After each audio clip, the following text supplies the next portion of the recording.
Welcome.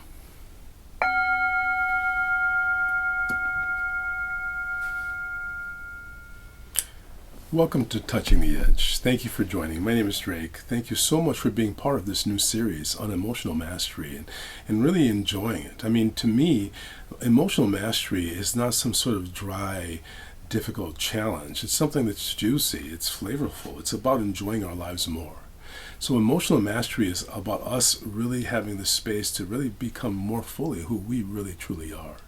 And in this process of emotional mastery, what ends up happening is that we end up being faced with what we're insecure about. We cannot step into mastery, self-mastery, without having some mirror that connects us to where we kind of feel a sense of emotional insecurity. For me, it's been often elements like social anxiety. And so it actually is often a challenge for me to even put these videos out. But every time I do this is me stepping up to the edge and me stepping into another level of my own emotional mastery.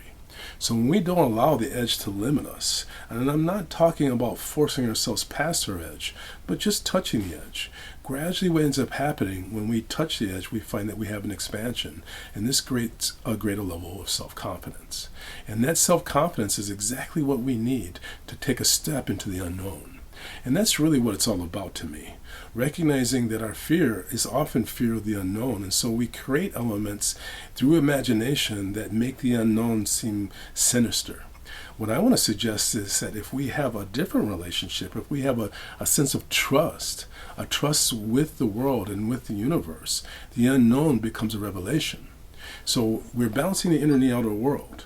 We want to recognize that the unknown is out there. But the unknown is also deep, deep, deep within ourselves. If we go deep enough within ourselves, we also find the unknown.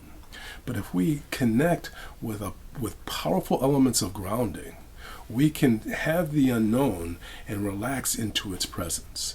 And I want to suggest one of the greatest, if not the greatest practice, at least for me in my world, is simply to make contact with that phrase, I am.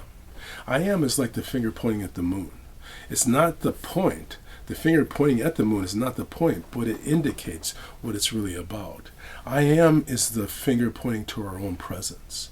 I am. It's a grounding element. When we ground ourselves in presence, we are always mindful. We're always in the moment. When we ground ourselves in that experience of being, I am, we also connect to our intuition, and our intuition then comes through to lead us.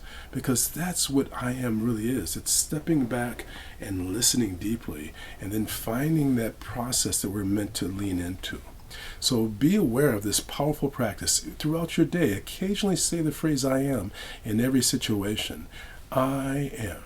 When you say the phrase right in real time, notice some element of subtlety.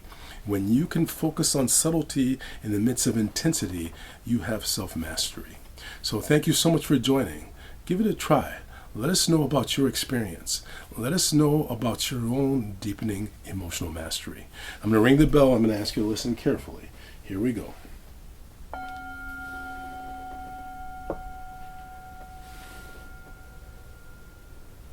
I am is a mirror. It's a portal. It allows anything to be exactly as it is. And when we find exactly as it is, we allow ourselves to become who we are meant to be. I bring my hands together and bow to you, my friends. Thank you for your time. Namaste.